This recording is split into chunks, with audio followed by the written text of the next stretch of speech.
She looked me in the eye and called me the helper. That's all I was to her, apparently. After 3 years of being the man who loved her quietly, fiercely, and without hesitation, I was just a helper.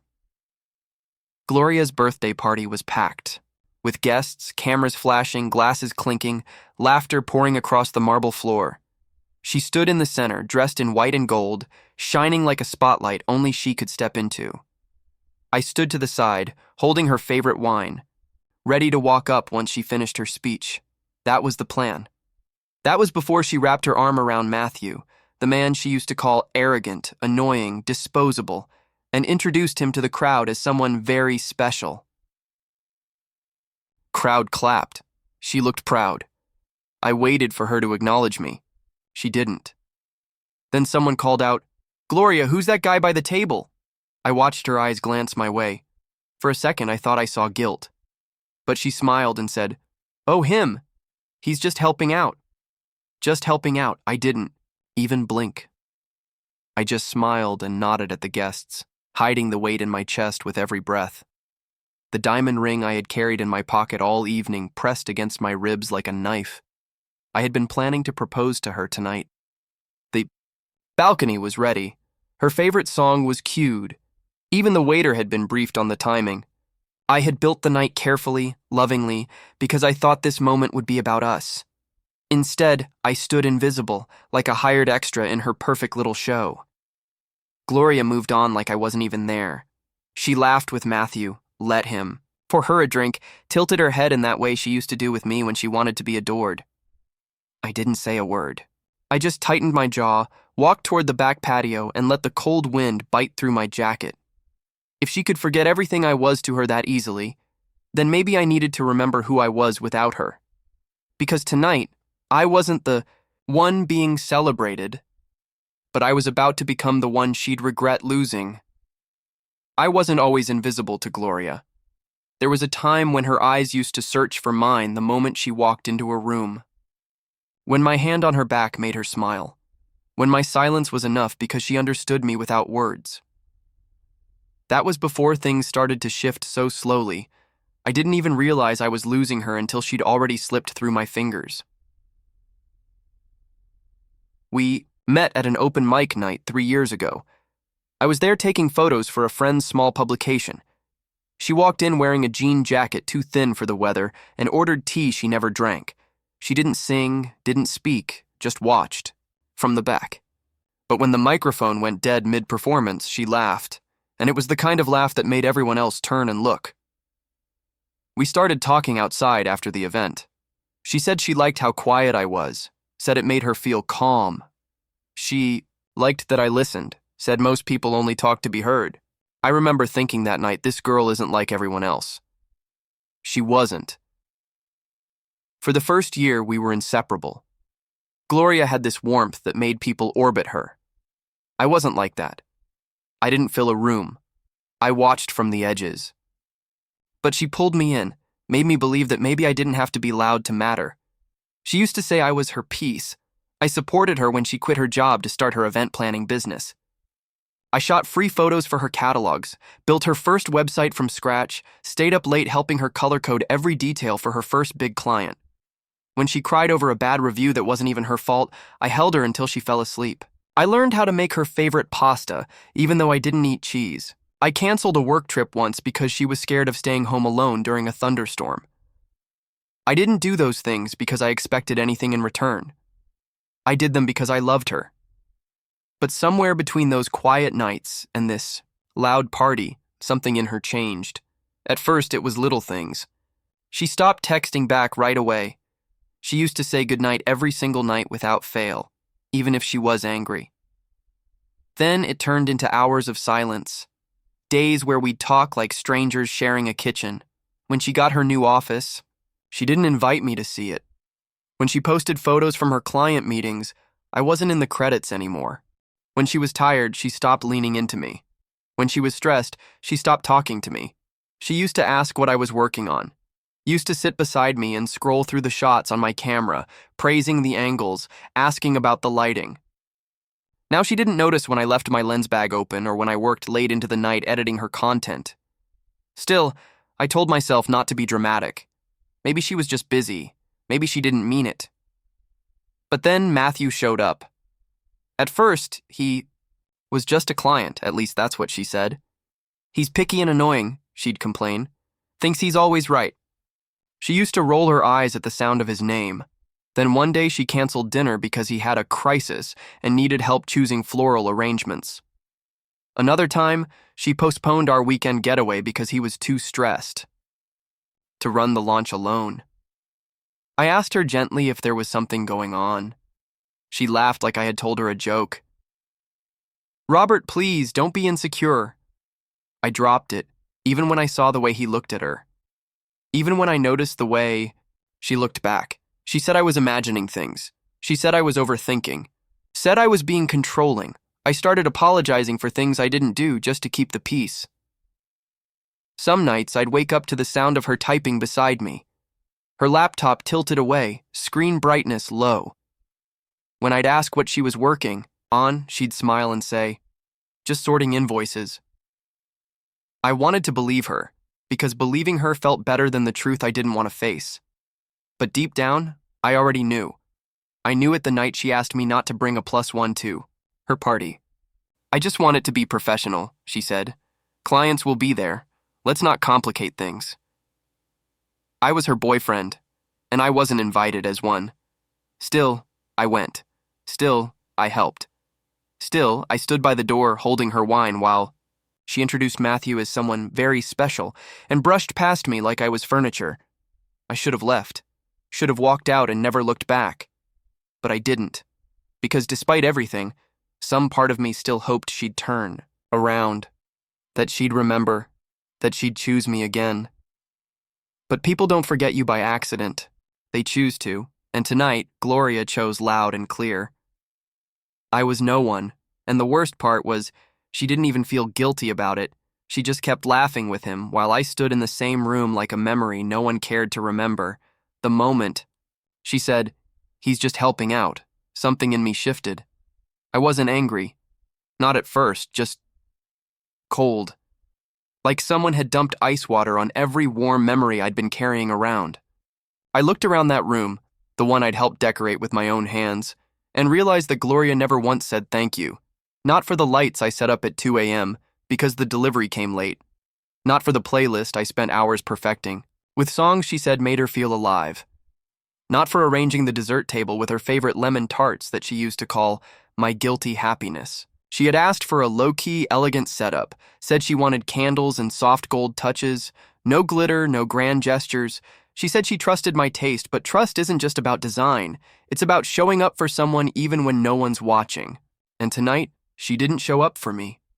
I stood in the shadows watching her twirl her wine glass, glowing under soft amber lights.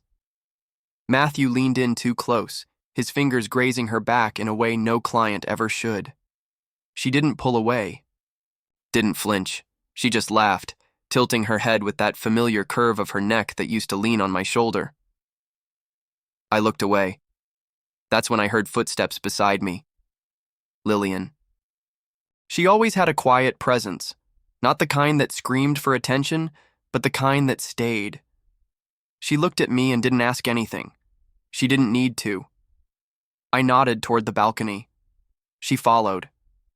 Outside, the music faded into a low thrum beneath the glass doors. The city lights flickered like distant stars. I leaned against the railing, pulled the ring box out of my coat, and turned it in my hands. "I was going to give her this tonight," I said. My voice didn't shake. My heart did. Lillian stayed still, eyes on the ring. "She doesn't deserve it." I gave a bitter smile. 3 years, Lillian. 3 years of giving her everything. All I ever wanted was to be chosen back. "You were. Once," she said gently. "But she stopped choosing you a long time ago. You just didn't want to see it." I looked at her. "Why do we do that? Keep holding on to people who let go of us first?" "Because hope is stubborn," she said. "And you loved her." I stared at the ring, the one I spent a month designing. It had her birthstone nestled beside the diamond. Inside the band, I'd engraved the date we met and the words, You're the calm in my chaos. She'd never see it. She never even asked what I was planning for tonight. I exhaled slowly. Lillian. She looked up. Would it be insane if I gave this to you instead? Blinked, stunned. What? I know it's not the right setting. And I know you probably think I'm out of my mind, but you've always been here, and not once have you made me feel like I didn't matter. Not once did I feel invisible with you. Her lips parted. Robert, you're hurting right now. I am, I admitted. But not because I want Gloria back. That part of me died the moment she looked through me like I was a stranger. I'm hurting because I stayed too long hoping for someone to be someone they were never going to be. Wind rustled softly around us. She didn't say anything, but she didn't move away either. I'm not asking for an answer, I added. I just needed to offer this to someone who actually saw me. Lillian stared at the ring, then looked back at me. Her voice was quiet. Robert, I've always seen you. You just never looked back. And in that moment, I knew I had. Inside, the laughter rose again. The door behind us opened. Gloria stepped out, holding a glass of champagne. She saw the two of us and paused. What's going on? She asked, her tone sharp, suspicious. I turned slowly. Just talking. Lillian stood beside me, her spine straightening. Gloria's eyes dropped to the open ring box in my hand. She stared. You were going to give that to me. I didn't answer. You brought it tonight, didn't you? Her voice cracked. You were going to propose. I was, I said, until I realized you already made your choice. Her expression flickered. You're doing this out of spite. No, I said calmly. I'm doing this out of clarity. She stepped closer. Lillian, seriously? Why not? Lillian said quietly. He's a good man. And maybe I'm just the one who noticed that first. Gloria laughed in disbelief. You two are pathetic. I smiled, but it didn't reach my eyes. Maybe. But at least we're honest. She looked at the ring again, then back at me. You'll regret this. No, I replied, but I think you might. The night didn't end when the guests left. The rooftop cleared out, but the weight in my chest stayed heavy, like something pressing down just beneath my ribs. I sat alone on one of the lounge chairs, the ring box still in my hand, now closed. I hadn't given it to Lillian. I hadn't given it to anyone. I just held it, like if I let go, everything I once believed in would slip through with it. Lillian hadn't said much after Gloria walked away. She simply placed a hand on my shoulder and whispered, I'll be around when you're ready. Then she left, and I was left with silence. Not the comforting kind, the kind that echoes, the kind that magnifies every thought you wish you could outrun. I stared up at the sky, pretending I could feel peace. But it wasn't peace. It was something else. Emptiness, maybe. Or confusion. Or exhaustion, pretending to be calm. Was I moving too fast? Had I really let go of Gloria? Or had I simply snapped under the pressure of being forgotten by someone I gave everything to? The truth sat like a bitter taste in my mouth. I hadn't let go of Gloria the moment she ignored me tonight. I'd started letting go long before, quietly. Slowly. Every time she dismissed my effort. Every time she forgot something small that used to matter. Every time I watched her drift further into her world while leaving mine behind. I had just been too stubborn to admit it. I was still sitting there an hour later when I finally stood up and walked to my car. The streets were quiet, and for once, so was my phone. No messages from Gloria, not even a question about why I left early. She didn't care. Or maybe she assumed I'd come crawling back like I always did. But not this time. This time, I wasn't chasing someone who only knew how to run. I got home and placed the ring on my desk, then sat down, stared at it, and waited for the regret to come. It didn't. Not right away. What came instead was a wave of sadness. Not because I missed her, but because I finally admitted to myself that the girl I fell in love with was gone, and maybe she'd never really been real to begin with. I remembered the early days, the way she used to sit cross-legged on my couch, humming while she edited. Client notes. The way she used to steal fries from my plate like it was her right. The way she once told me, "You're the only person I don't have to pretend with." That line hit harder now than it ever had, because maybe she didn't pretend with me then, but I'd been pretending ever since. Pretending I was still enough. Pretending her silence didn't hurt. Pretending she loved me the same way I loved her. The quiet hours of the night bled into dawn. I didn't sleep. I couldn't.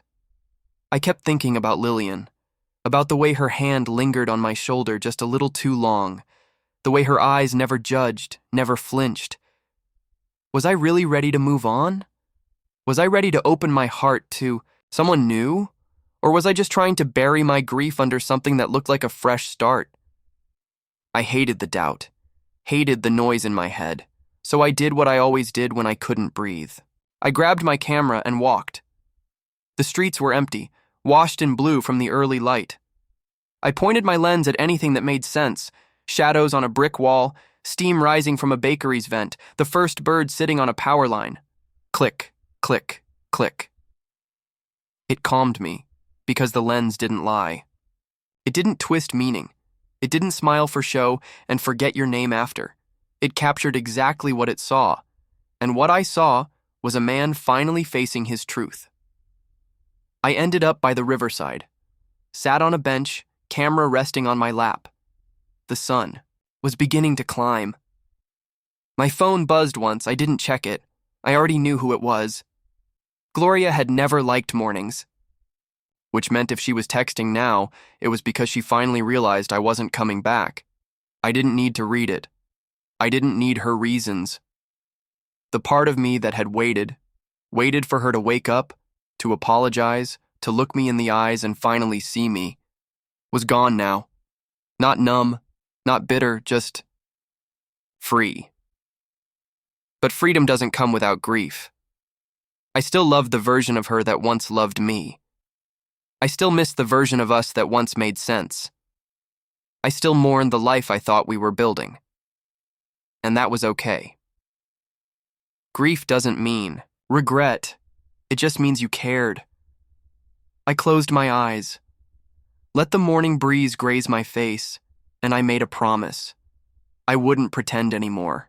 Not for her, not for comfort, not even for closure.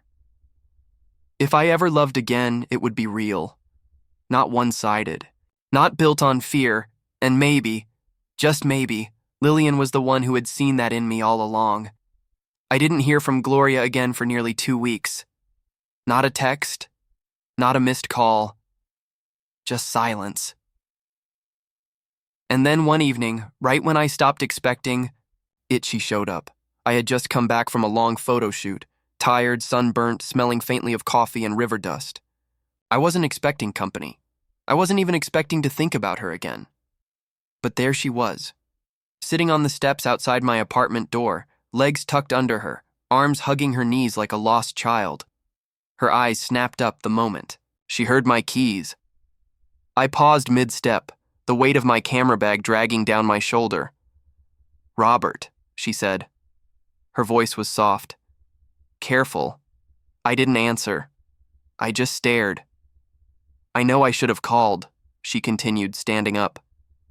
"I just didn't know what to say. I wasn't sure if you'd even want to see me." I still didn't respond. She took a hesitant step forward. "I've been thinking about everything, about what you said, about the ring, about us." The word us didn't land the way it used to. It used to make my heart ache. Now it just sounded misplaced. "I messed up," she whispered. "I know that.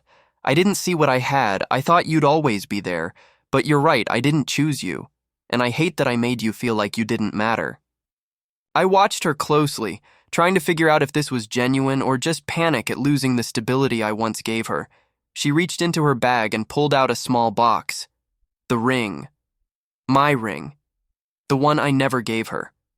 I found it on your desk that night, she said. I knew what it meant, and I couldn't stop thinking about it, about what I threw away. I felt something in my stomach twist, but it wasn't hope. I don't care if it's late, she added quickly. I'm not asking you to forgive me right now. I just want you to know, if you ever feel anything again, I'm here. I'm not going to run this time. That's when the door behind me opened, and Lillian stepped out. She was barefoot, holding 2 mugs of tea, her hair pulled into a loose bun. Her eyes widened when she saw Gloria, but she didn't say a word. She didn't need to. The silence that followed was deafening. Gloria's gaze darted between us. From Lillian's hand brushing mine as she passed me the mug to the way I accepted it without hesitation. It was all there. No explanations needed. The very thing Gloria used to do, passive gestures that quietly drew lines, was now happening to her, and she recognized it. You moved on, she said. It wasn't a question. It was a realization. I started healing, I replied. She nodded slowly. The color drained from her face. Does she know about us? She knows enough, I said. She knows what I gave and what I didn't get in return. Lillian still hadn't spoken. She didn't interrupt. She just stood beside me, steady as always. Gloria's hands shook slightly. So that's it? That's what happens, I said. When you treat someone like they're temporary, eventually they become permanent somewhere else. Gloria's mouth parted, but nothing came out. And just like that, the power she always held in our story was gone. She turned the box in her fingers, then slowly stepped forward and placed it on the small table beside the door. I hope she never feels the way I'm feeling right now, she whispered, because it's unbearable. I didn't say anything. Not because I didn't care, but because she finally understood words couldn't fix what absence had already destroyed. She gave me one last look. It wasn't angry. It wasn't even sad. It was the look of someone who knew she was too late. Then she walked away. Lillian and I stood there for a while, neither of us speaking. She glanced at the box Gloria had left behind. Is that what I think it is? I nodded. Do you want it back? I shook my head.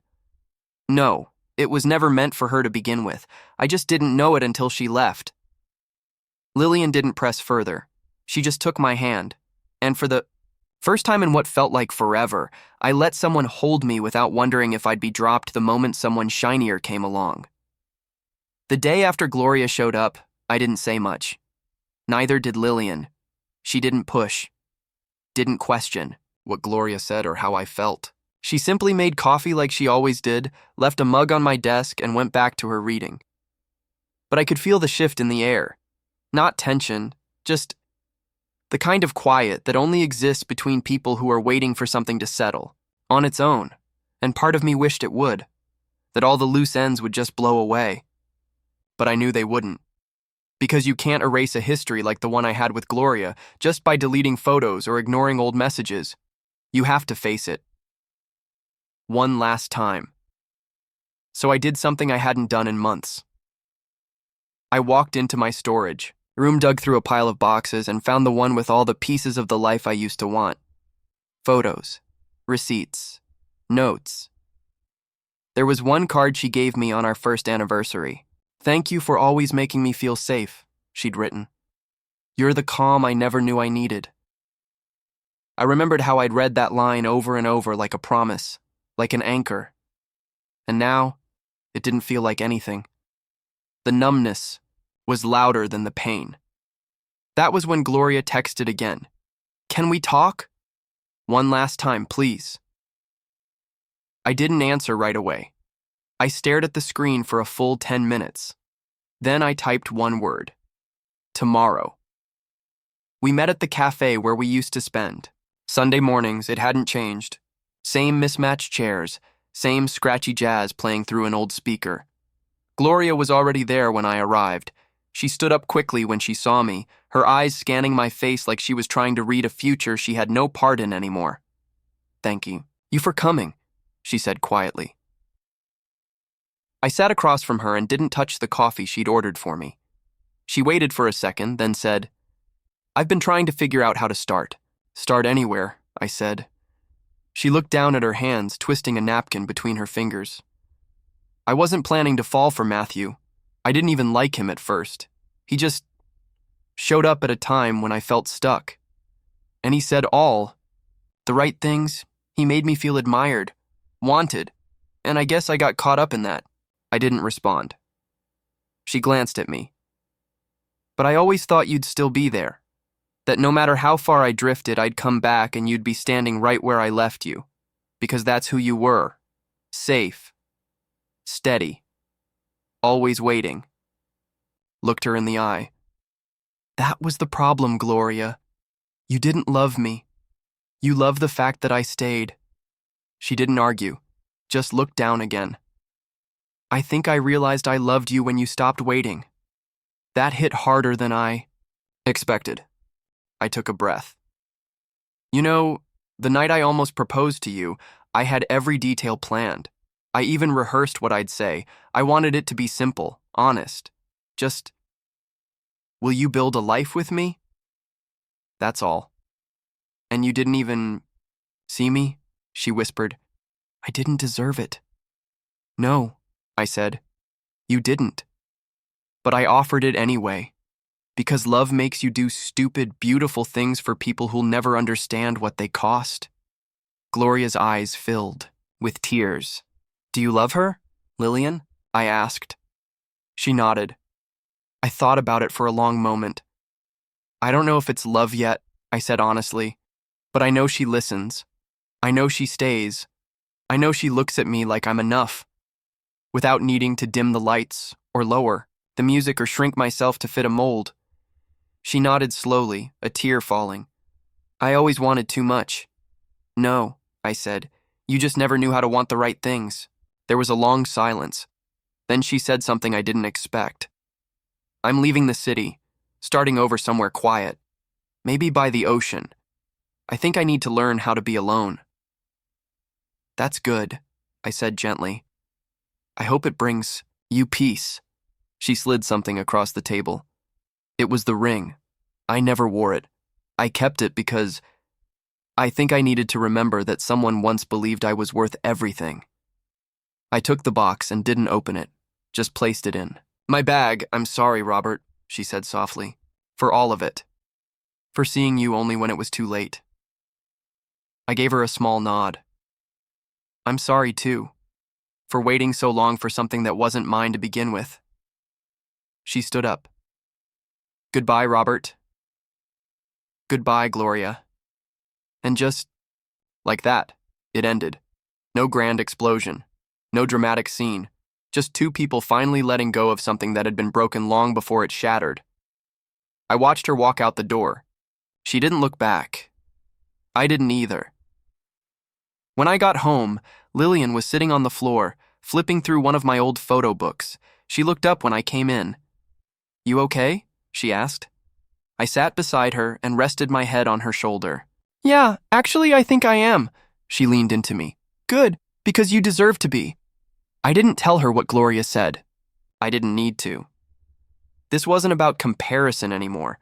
This was about healing, about finally choosing someone who never once made me feel like I had to earn their gaze, about finally choosing myself. And for the first time in years, I didn't feel like I was recovering from something. I felt like I was beginning. A month passed, then two, and I didn't hear from Gloria again, not even on what would have been our anniversary. Not after I returned the ring to the bank and closed the last account we shared. Not even when her name started disappearing from the local business networks, and I quietly learned that her partnership with Matthew had ended in both business and other things. I didn't celebrate. I didn't gloat. Because sometimes, karma doesn't need a front row audience. It just needs time, and I had finally learned how to stop checking the clock. Lillian and I never rushed things. She wasn't a replacement. She wasn't a rebound. She was just there, solid, steady, genuine. We built something new out of ordinary. Days, coffee before sunrise, evening walks without words. I took her with me on photo trips, and she brought notebooks filled with her own quiet thoughts. We didn't need drama to feel alive. We had each other, and that was enough. But the final chapter hadn't quite been written. Not yet. One afternoon, I got an invitation. Gold envelope, thick paper, elegant lettering. You are cordially invited to the engagement celebration of Mr. Matthew Connors and Miss Juliet Renner. I blinked. Not because of the names, but because the venue listed was the same one Gloria once told me she dreamed of getting married in. The Ocean View Terrace, the lantern-lit aisle. She had described it once, laughing in my passenger seat. If I ever get married, it has to be there. I don't care if I have to wait 10 years to afford it. I kept the envelope on the table for 2 days, didn't touch it. Didn't think about going, until Lillian found it. She picked it up, turned it over, and looked at me. Are you planning to go? No, I said at first, but then I paused, because something didn't sit right. Not with the names, not with the silence. Not with the way the world always tried to move forward without acknowledging who it stepped on to get there. I think I might, I added, just to see it for myself. The night of the event, I wore black, no tie, simple watch, clean shoes, a photographer's confidence, not flashy, but exact. Lillian didn't come with me. She didn't need to. Some things you finish alone. The venue was stunning. Exactly like Gloria once imagined. Hanging lanterns swaying over white flowers, gentle waves in the distance, soft music curling through the air like memory. I walked in unnoticed. Just another guest in a crowd of luxury and empty chatter. Until I saw her. Gloria. Not on the arm of the groom, not seated near the front. She was standing behind a table near the back, alone, dressed beautifully, but not like someone being celebrated, more like someone trying not to disappear. Her eyes found me fast. She hadn't expected me. That much was clear. She walked over before I could decide whether to leave. You came, she said. Her voice was brittle, polished with the same grace she once used to cover everything broken. I got the invitation, I said calmly. It wasn't from me. I know. A beat passed. Her eyes searched my face like she wanted to ask 100 things, but had no idea where to begin. I thought you'd moved on, she said finally. I have. She nodded, like it stung, but she had no right to show it. I didn't know he'd propose so soon. We weren't even serious like that. Then why are you here? I asked. She hesitated. Because I helped plan it. He needed someone he could trust with the details. I blinked. That was her role now. The planner. The background. Just like I used to be. The poetic symmetry of it all made something tighten in my chest. Not pain, not joy. Just the quiet satisfaction of the circle finally closing. She looked away. Juliet's his boss's daughter. Connections, influence. It was never really about love. And you helped him do it anyway? I guess I wanted to prove something. That I could be useful, that I mattered. I didn't say anything. I didn't need to. She looked back at me. I made mistakes. I chose wrong. I know that now. People don't always get to rewind, I said. I know, she whispered. I reached into my coat pocket. Not for the ring. I had burned the receipt for that long ago. I pulled out a photo. Just one. It was taken the day after Gloria's party, the day I gave Lillian a real smile for the first time. She was standing on the edge of a cliff trail, wind blowing through her hair, her laugh frozen in a perfect frame of sunlight. I handed it to Gloria. She looked at it for a long time. She sees me, I said softly. And I don't need to beg her to. Gloria's hands trembled slightly. She didn't cry, she just nodded. She's lucky. No, I said. I am. I turned to leave, but paused. You know, I said over my shoulder, I spent years planning a future around someone who never really looked at me, and I thought the greatest pain in life was being rejected. But it's not. She stared. It's realizing you gave everything to someone who would have handed it to someone else the moment they smiled better.